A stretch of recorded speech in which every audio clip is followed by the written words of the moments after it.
அடுத்ததாக மூன்றாவது தான் இமாம் முஹம்மது இப்னு அப்துல் வஹாப். இவருடைய காலத்திலிருந்து தான் தௌஹீத்வாதிகள் என்ற சொற்பிரயோகம் ஆரம்பிக்கின்றது. நன்றாக கவனித்துக் கொள்ள வேண்டும். இமாம் முஹம்மது இப்னு அப்துல் வஹாப் அவர்கள் சவுதி அரேபியா இருக்கிற நாட்டிலே இந்த அரசாங்கம் வருவதற்கு முன்பு, இந்த குடும்ப ஆட்சி வருவதற்கு முன்பு அவர்கள் தான் அங்கே குர்ஆன் ஹதீஸ் வர வேண்டும் என்பதை வித்திட்டவர்கள். அதிலிருந்து தான் தாவத்து தௌஹீத், தௌஹீத் பிரச்சாரம் என்ற சொல் பாவிக்கப்பட்டு இதுவரைக்கும் என்ன அந்த சொல் பாவிக்கப்படுகின்றது. அதற்கு பிறகு இடையிடையே சில இமாம்கள் வந்து இந்த பிரச்சாரத்தை முன்னெடுத்திருக்கிறார்கள். இமாம் ஷவுகானி என்று நாங்கள் சொல்லலாம், இமாம் சன்ஆனி என்று சொல்லலாம்.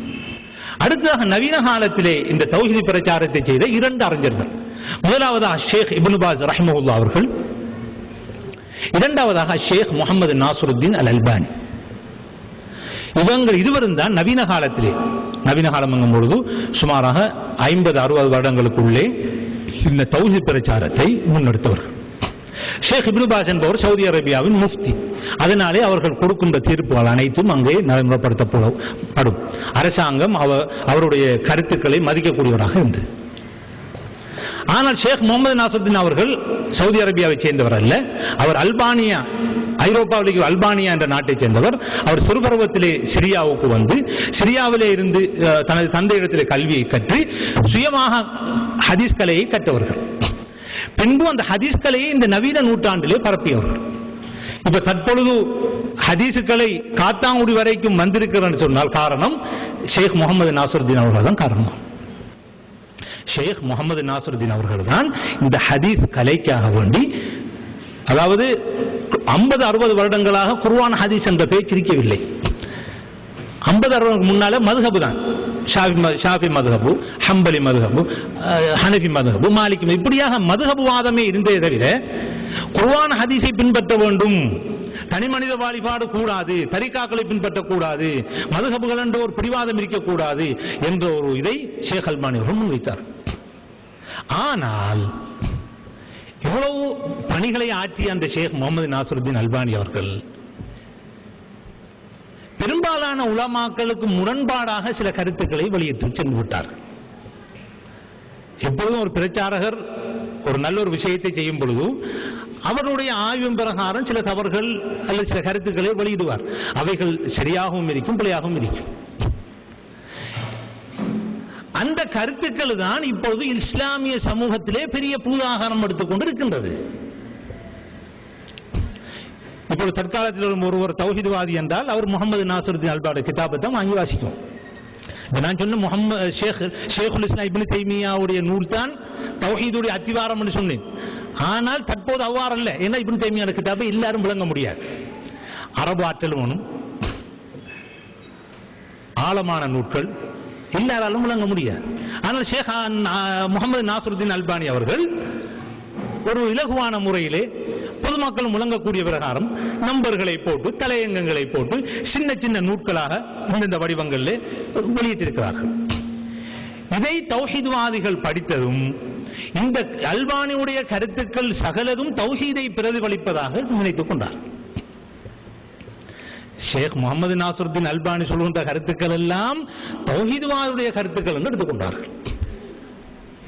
தொழுகையிலே விரலாட்ட வேண்டும் என்ற இதை தௌஹீதிலே பூத்தியவர்கள் ஷேக் அல்பானி அவர்கள். நெஞ்சிலே கைய வைக்கணும் என்றது அல்பானி அவர்கள். 2வது ஜமாஅத்து தொழக்கூடாது சொன்னவர்கள் அல்பானி அவர்கள். பள்ளியிலே சஃபில் இருக்கும் பொழுது கால ஏறி மிதிக்கணும் என்ற மாதிரி சொன்னால் யார்? ஷேக் நாசருத்தீன் அல்பானி அவர்கள். தங்கம் வளையல் போடக்கூடாது என்று சொன்னவர்கள் முகமது நாசருத்தீன் அல்பானி அவர்கள். ஆனா இவர்கள் சொல்றாங்க 6 வருஷமா ஆய்வு செய்து வெளியிட்டுள்ளோம், கர்தாபூன், பொய்யர்கள். இதெல்லாம் தராவி 20 ரக்காத்து தொழக்கூடாது பித்அத் என்று சொன்னவர்கள் ஷேக் நாசருத்தீன் அல்பானி அவர்கள். மையத்தை கொண்டும் பொழுது ஓடி போக வேண்டும் என்று சிலர்கள் சொல்லி நான் ஆச்சரியப்பட்டேன், தெரிந்திருக்கவில்லை. ஒரு 2 நாளைக்கு முதல் மையத்தை கொண்டு ஓடுகிறார்களாம். அப்ப அந்நிய மதத்தவர்கள் கேட்டாங்களாம், ஏன்னா மையத்தவர்கள் மறைக்கிறதும் இல்லையே, மையத்தை சும்மா வச்சு கொண்டு போற ரோட்ல. அப்ப கொண்டுட்டு போய் ஓடக்கூடாது, எக்ஸிடென்ட் பட்டா என்ன ஆளை தூக்கிட்டு ஓடுறானுகள். அப்ப அப்ப ஹதீஸ விளங்குறதுல உள்ள சிக்கல் அது அவர் சொன்ன ஷேக் அல்பானி சொன்னதை அவங்க தவறா விளையிட்டாங்க. அவர் சொல்றாரு இந்த நாங்க அந்த தவாப் செய்யும் பொழுது அல்லது சாய் செய்யும் பொழுது அந்த ரம்லன்னு சொல்றது, அதாவது அது ஓட்டமும் நடையுமாக போகின்ற அந்த அப்படி போகக்கூடாது என்று சொல்கிறார்கள். அதாவது ஹதீஸ் வந்திருக்கிறது அஸ்ரிஉ பில் ஜினாஸா, அஸ்ரிஉ பில் ஜினாஸா, ஜினாஸான்னு சொன்னால் அந்த உடலை வைக்கின்ற அந்த பெட்டியை, சந்தூக்கு பெட்டியை நீங்கள் வேகமாக கொண்டு செல்லுங்கள் என்று சொன்னால் இவர்கள் வழங்குகிறார்கள் கொண்டுட்டு ஓட வேண்டும். பலமையாக நடக்கிறதை விட நாங்க பலமையை பார்ப்பதுதான் சுண்ணாம்பு பார்ப்படியா நடக்கின்றது. யாரும் கிறிஸ்தவர்கள் போன்று மெதுவாக ஒவ்வொரு எட்டாக ஜனாசாவுடைய போவதில்லை முஸ்லிம்கள். இவர்கள் ஹதீஸை தவறாக விளங்கி சொல்கிறார்கள், மையத்தை கொண்டு ஓட வேண்டும். மையத்தை மறைப்பதற்கு ஹதீஸ்ல வரவில்லையா? அதனால பெண்ணாக இருந்தாலும் ஆணாக இருந்தாலும் என்ன சில நேரங்களில் அடக்கும் பொழுது ஜனாசாக்களுடைய பெண்களுடைய கையெல்லாம் வெளியானதாகவும் சில தகவல். இப்படியாக மார்க்கத்தை ஒரு கேள்வி குறியாக்கி விட்டார்கள். அது ஒரு வார இருக்க இதனுடைய சில சொல்லப்பட்ட சில விஷயங்கள் ஷேக் முகமது நாசருதீன் அறிமுகப்படுத்தப்பட்ட விஷயம். அப்பொழுது இப்ப நீங்கள் இந்த ஊரில் அறிமுகப்படுத்தப்பட்ட விஷயங்களை உற்று நோக்குங்கள். விரலாட்ட வேண்டும், நெஞ்சிலே தக்பீர் காட்ட வேண்டும், சஃபுலே நிற்கும் பொழுது பக்கத்தில் இருக்கிற காலில் ஏறி மிதிக்க வேண்டும். அடுத்தது தராவி 20 ரக்காத்து தொழுவது வழிகேடு. அடுத்தது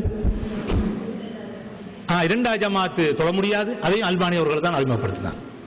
இதுக்கு முந்தி வந்த பெரும்பாலான இமாம்களால் நிராகரிக்கப்பட்ட கருத்துக்கள். இப்படியாக நிறைய விஷயங்களை நாங்கள் அதுபோல் பெண்கள் வளையல் அணியக்கூடாது. இஸ்லாம் பகுத்தறிவான மார்க்கம்.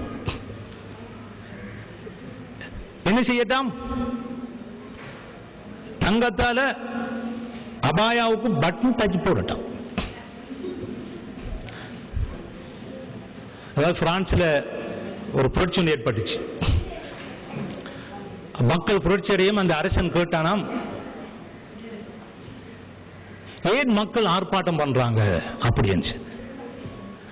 அதுக்கு அவருடைய ஆலோசனை சொன்னாங்களாம், அவங்களுக்கு சாப்பிடுறதுக்கு ரொட்டி இல்லை. அப்படியே கேட்க சாப்பிடட்டுமே. அப்ப ரொட்டி இல்லாதால் எப்படி கேக்கு வாங்குவது? அது மாதிரி இப்பொழுது சாதாரணமாக மக்கள் மிகவும் கஷ்டமாலை வாழும் பொழுது அபாயாவுக்குரிய பட்டனை தங்கத்தால் செய்து போடுவது. இது சவுதி அரேபியாவில் கூட அப்படி செய்வதில்லை.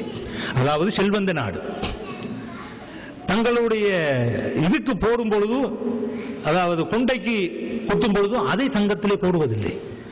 இங்கே சொல்கிறார்கள் நீங்க அப்படி செஞ்சீங்க இப்படி கூட. சரி, வளையல்ல என்ன பிரச்சனை இருக்கின்றது? வளையல்ல என்ன பிரச்சனை இருக்கின்றது? அவர் சொல்கிறார்கள், அது அல்பானி அவர் சொல்றாங்க, அல்பானி சொன்னது என்ன சொல்கிறார்கள், வெள்ளியிலே வளையமாக இருந்தால் பரவாயில்லை, ஆனா தங்கத்தில் வளையமாக இருந்தால் தான் பிரச்சனை. அப்ப என்ன பிரச்சனை? வளையம் பிரச்சனையா? தங்கத்தை இப்படி போடலாம், பட்டனா போடலாம், பிரச்சனை இல்லை, இதான் போடலாம். அப்ப ஒரு இஸ்லாத்து ஒரு பகுத்தறிவான மார்க்கம்.